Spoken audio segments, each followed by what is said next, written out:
Hello, magnificent entrepreneur.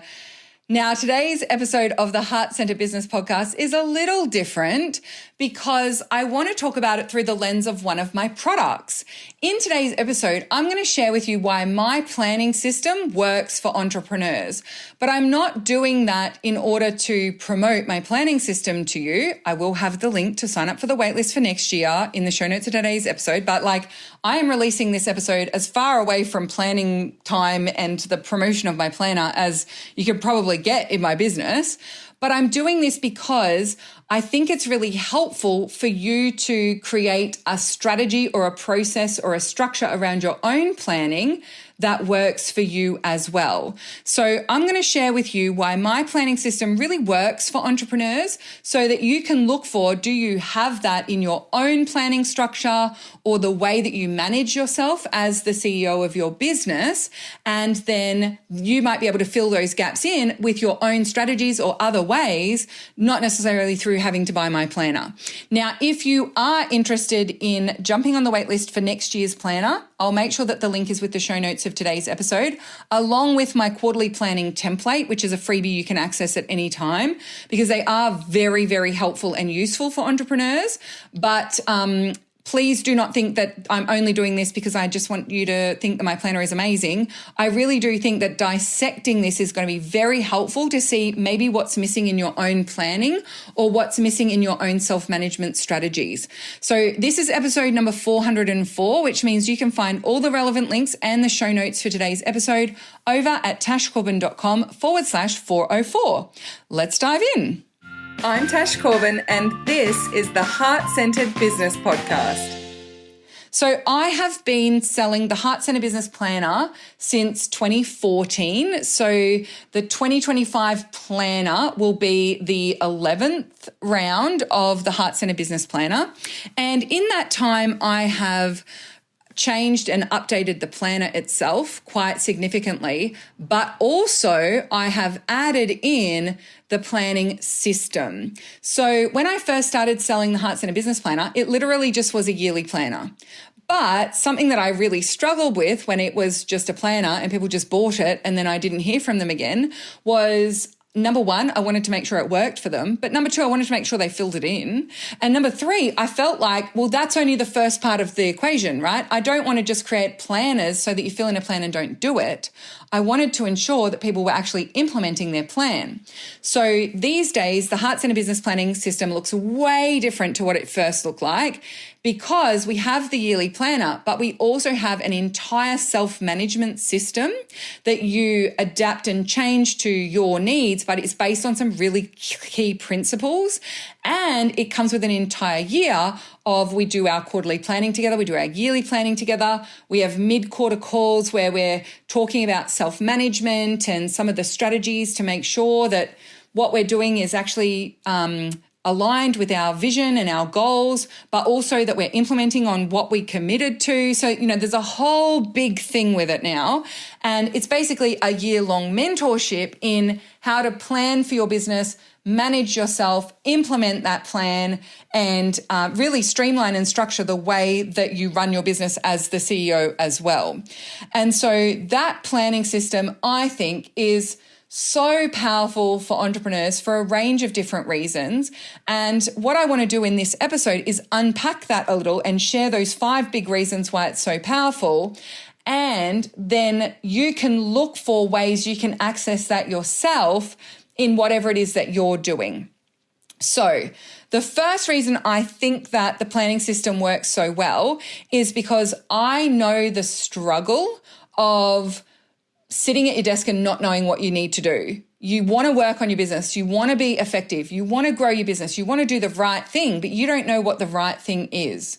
I also know the struggle of when you then get to the point where you know where the right thing is and you know what you should be doing, but you're not doing it. And then I also know the struggle of when you know so many things that you should be doing, that you've got so many things on your list that every time you think about getting something done, you just want to sit on the couch and eat nachos because there's just too much and there's no way you can get it done in time and there's no way you can finish it all. So what is the point of starting? I also know the struggle of spending time and energy creating a plan and thinking you're mapping it out in amazing detail and setting up your Asana and all your separate tasks. And then after 3 days, feeling so behind and having so many overdue dates staring at you that you actually are creating this environment in which you are feeling less and less successful every day instead of feeling more and more successful every single day as well. Having been through all of those struggles, I think for me, it means that the planning system is built to ensure we don't go off into any of those territories. And if we do, we know how to identify it and come back. And that's such a powerful thing to be able to do when you make a plan in your business, when you are learning how to implement, when you are learning how to manage your task list and your to-do list. Not all task management systems work for all people. Not all strategies of how you plan and how you structure your day work for all people. My planning system is not built based on follow my step-by-step routine for the day or follow the way that I do things in my business blindly and then it'll work for you because it works for me. That's not what this is built on. It's because I know where a lot of our planning can go wrong because I went there. I know where we plan so diligently but we just cannot implement because I've been there. And I also know what goes wrong when we overload ourselves and cause more overwhelm than clarity with too much structure or too much micromanaging ourselves or, trying to plan within an inch of our day. And so because I understand that struggle and because I've been through that struggle, I have crafted in the planning system ways to come back to that base point. So some of the key ones are that number one, when it comes to creating your plan, the less predictability you have in your business, the shorter term your plan becomes. So in the planning system, yes, we have our yearly planner, but it's like loosey-goosey goals for the year. And the more specific you can plan for the full year in advance, the more detailed your yearly plan will be. But the yearly plan works for someone who's just starting out in business and has no idea what they're going to be doing in a month's time, just as well as it works for someone who they've been running their business for 11 years like me and they're planning launches almost 12 months out. So that is the one of the big ways that it ensures that you're not creating this long, unwieldy, long-term plan for the rest of the year for your business when you have no idea what's going to work next week. And so therefore you have no idea what direction you're going to go in. Instead of putting pressure on yourself to know the unknowable, you just build out the time frame of your plan as you go. The more predictability you have in your business, the longer ahead you can start to plan. And so you don't end up spending all that time planning something you can't implement or sitting in front of your computer going, well, I don't know what to do. I don't know what to put in my plan because I don't know what's going to work. I don't know what's coming. So I think that that's one of the big reasons why it is so powerful and why it works so well for entrepreneurs. Another way that I think that knowing the struggle also shapes the structure that we have is that the struggle of like 3 days later, I'm already overdue with 1,000 things. That actually comes from having too many things on your to-do list.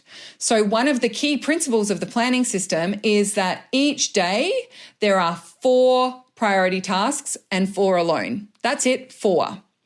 And the resistance that people have to that and the beliefs that come up for people about that, it's phenomenal and it's spectacular. But the number of people who by the end of the year are singing and shouting from the rooftops, oh my gosh, it's just 4 things a day. And they get it and they've lived it and they see how successful they feel and they see the momentum that it creates.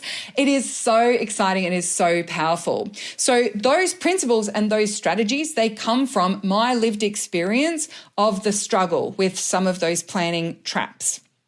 So that is reason number one why the planning system works. Reason number two is that it's based on proof with over 1,000 different people doing it. So it's not a one-size-fits-all kind of planning system. It's a make-it-fit-you planning system. And I think in a lot of cases where we have taken on someone else's planning structure or someone else's self-management structure, or we've purchased someone's Asana template of how they manage their tasks and projects or whatever it might be, is that we're trying to fit a square peg ourselves into a round hole, someone else's business plan or someone else's structure. And so when it comes to creating a planning system for yourself, I think it's important to have some of those key principles clear and know what the skeleton framework is, but you need to ensure that you are making it work for you. So something that works really beautifully for me is that I use a pen and paper day planner. So I don't use it for my calendar management or anything along those lines, but every day I open that planner and it tells me what my top 4 tasks for the day are. Because at my end of day routine the day before, I'd written them in there. And so that works absolutely magnificently for me because it means that before I've even opened my laptop, I've opened the plan and I know what my tasks are for the day. And in a lot of cases, I get them done before I look at anything else in my business. And I know, as a neurodivergent, easily distracted person who can often get caught up in other people's energy and other people's priorities, that is important to ensure that I'm looking after the long-term growth of my business. However, there are other people who have the planning system who don't work well that way. They need to start their day by making sure they've taken care of their emails, that there isn't any outstanding client work that's overdue. They need to take that time to get that sorted. And then they'll sit down and look at, okay, what are my 4 things that I'm going to do for my business today? But the flexibility of the system means that works within both, right? There's no hard and fast rule about how to use the system. The structure and the strategies underneath are core principles that you can then adapt and adjust the way that you do it to your specific needs. But the 4 things a day part is one that we do want to work towards, right? That is one where I would say, like, it's not negotiable. We want to get there eventually, right? Now, maybe some people start with 8 and they're like, oh, well, I'll have 8 for now. And then next year I'll do 6. And then the year after I'll do 4 and I'll work my way down there. I can see 8 is definitely better than 47. So let's go with 8. But really the intention is that we're getting to 4 things a day because that 4 things a day, it really is a magic number. So, we've had over 1,000 people, I think we're almost at 1,500 now, who have done the planning system. And every single individual has been able to adapt the structure, the processes around their unique needs, their personality, their strengths, their business model. And so that proof shows that having the principles clear, but the application a little looser and aligned to what you need is not only possible, but it's probably best case scenario for most entrepreneurs. I know for myself as a neurodivergent entrepreneur who is a romantic sacred money archetype and doesn't want to put a lot of time into my business, that if I had to use a planning system that required me to do 8-hour days, even 3 days a week, I would be out. It's not my thing. And so that's where that applicability to so many different people and the fact that it works for all of them is just so magical. Now, the third reason, which is linked why I think the planning system works, is because it's adaptable and flexible. And so if you need lots and lots of color in your plan, that's possible. If you need a plan that you can tweak and change every single week, you can. If you need a plan that you can then pop into a digital task management system like Asana so that you're getting pop-ups each day and you don't have to write out your top 4 tasks by hand, you can. There are so many powerful and amazing ways that people have made the system their own while still ensuring they are setting themselves up for success. They are making the most of their time and being effective and efficient and they are focusing on a good mix of short-term result activities and longer-term growth activities, so that with each passing month in their business, they are looking after their future selves further and further ahead. Now, for me, as a neurodivergent entrepreneur who experiences object permanence, i.e., if I cannot see it, it does not exist, I need my plan in front of me when I'm working on my business. There are other people who don't need that. And so that adaptability means that whether it's a neurodivergence that you're wanting to work with, or it's a need to be able to see things far, far, far into the distance, that really makes you feel like you've got clarity on where you're going and keeping your motivation up, whether you're someone who needs to work around quickly changing situations and needs and being able to bump things out. Whatever the adaptability that you need or whatever the flexibility that you need, that is available. And so that's something to look for in the way that you plan. Do you have the adaptability that you need? I don't need the adaptability of being able to drop everything to go and pick up sick kids from school. I don't have children. I don't need the adaptability of I need to take a 4-week holiday over the summer break. I don't need the adaptability of I need to have each task in my to-do list spoon-fed to me one at a time. So I don't build that into it for my version that I use in my business. I need my plan in front of me. I need color. I need a bit of flexibility so that if I don't feel like doing something, I am not going to derail everyone else's work in my business. My team are not going to be sitting there waiting for me for weeks because I just don't feel like doing something. I also like to, in my plan, ensure that I am recording podcast episodes at least a few months in advance so that my team have time to do up all the show notes. But also, if something happens for me and I'm just out of the groove of recording podcasts, then that's fine because I can get back in the groove well before we run out of episodes. Or something else that's really important to me is that I run my business around my menstrual cycle. So I don't record podcast episodes while I'm menstruating.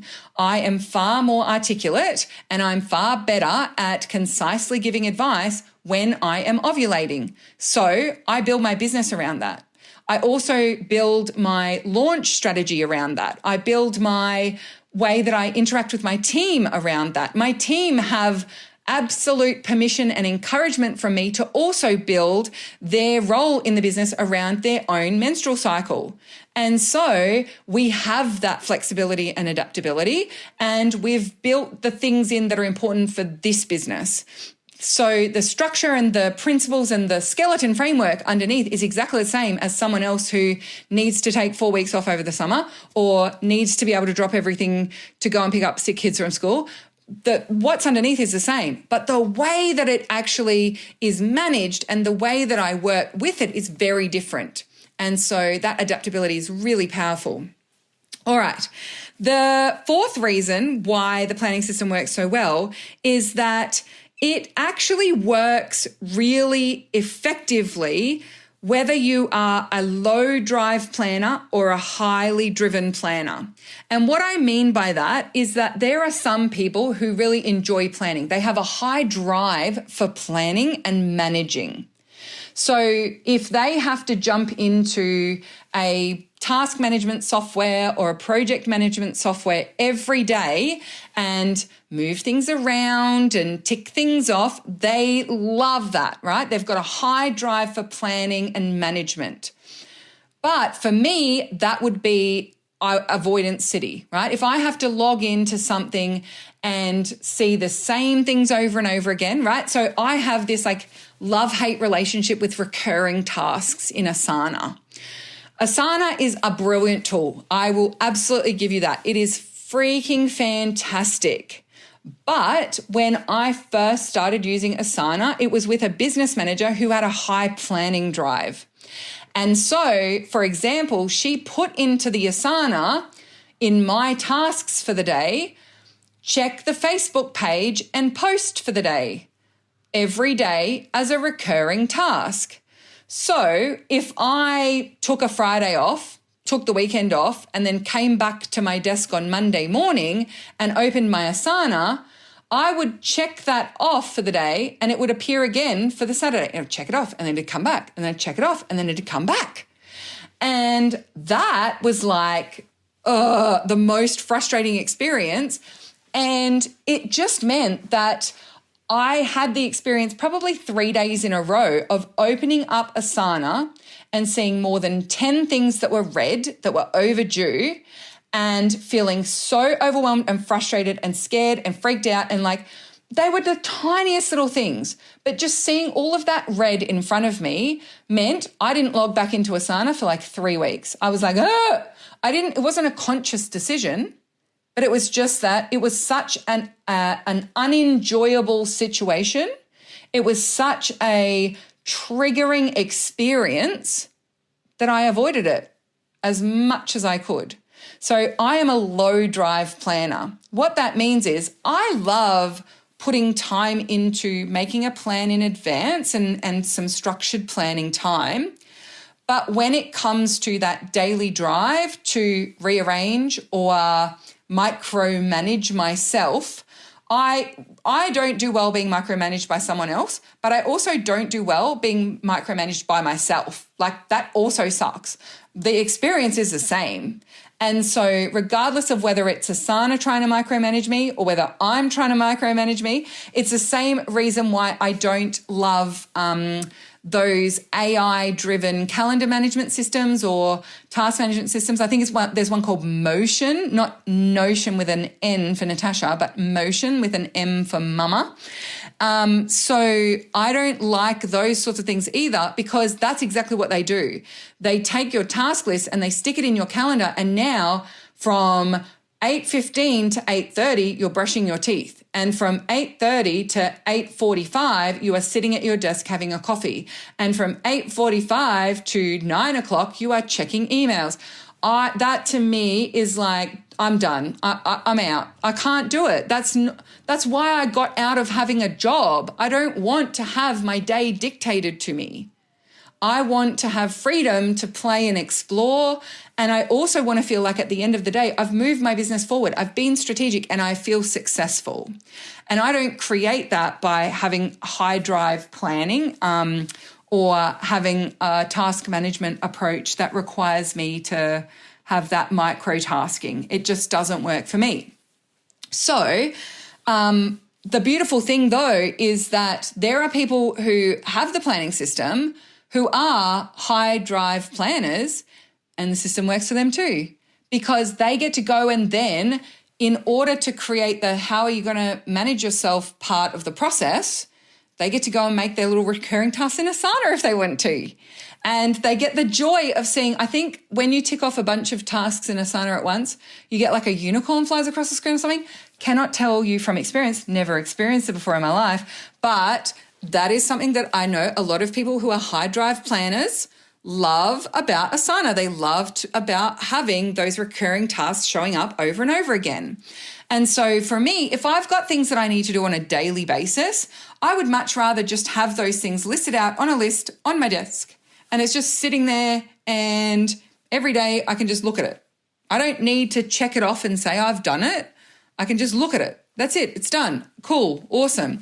And I also, I'm someone who, I don't think I'll ever have the same day every day for a whole year. Like, even that feels like, I'm going to snore myself off to sleep here. I don't like repetition. I don't like rigidity.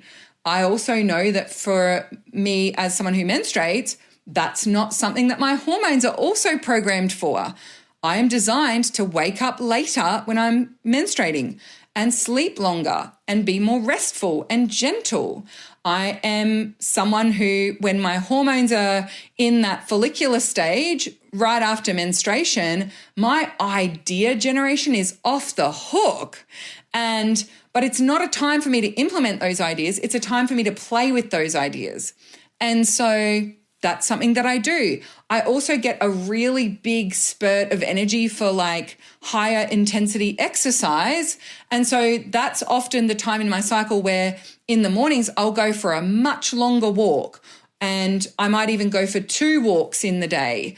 And so to try and have the exact same day every day, for me, is like, it's going to be a losing battle because I'm not actually designed that way hormonally, nor is that something that really works for my neurodivergent, I need a lot of variety in my life kind of brain either. So that like ability to transition between the two is great. For your business, I think it's really important that you identify, do you actually have a high drive for self-management and planning, or are you a low drive planner like me? And so just because someone else says that if you use Asana this way and you tick it off and you have all the and you get the unicorn and it's going to be amazing, does not mean that you have to subscribe to that same approach, especially if it just doesn't give you the thrill that it gives them. I get thrills in other ways that they would probably find really bizarre. And that's the beauty of us being able to acknowledge and accept that we're all unique and we all have different needs and we all have different strengths.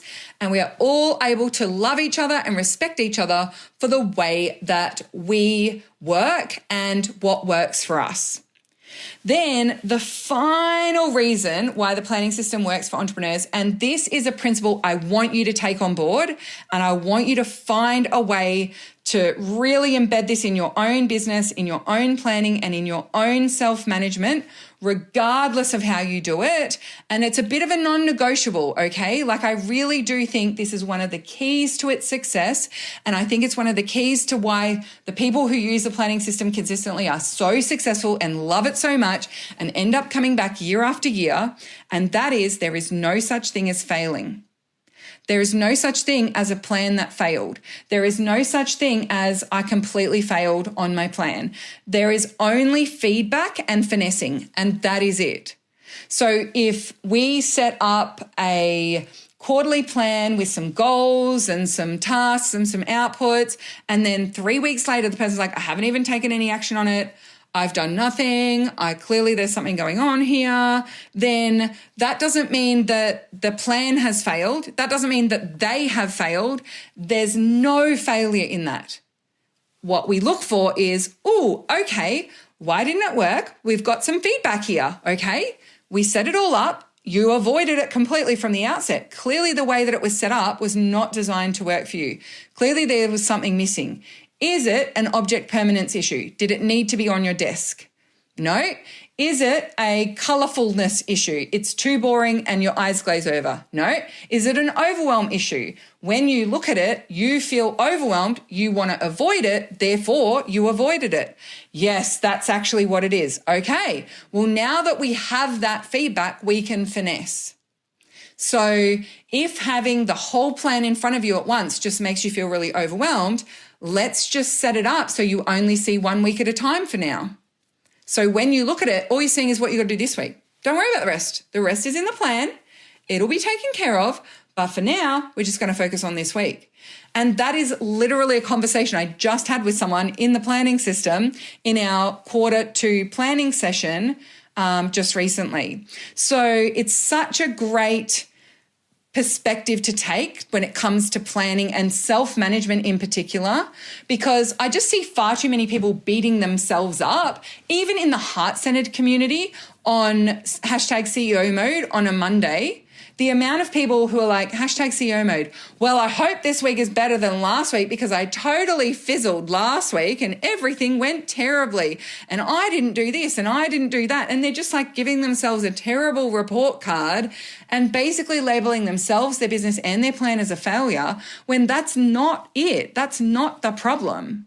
And in essence, what they're trying to do is use the same approach this week as the one that didn't work for them last week. And then they wonder why they feel like a failure at the end of the week again. And I'm like, well, if we didn't take it as failure and we didn't take it as a personal, affront that we did something wrong or I'm just not disciplined enough, so I just need to have a personality transplant this week and magically become a more disciplined person. If we instead looked at, well, why did the system not engage you and motivate you and keep you focused? What did you need that it didn't provide? What did it do that you didn't want or that didn't work for you?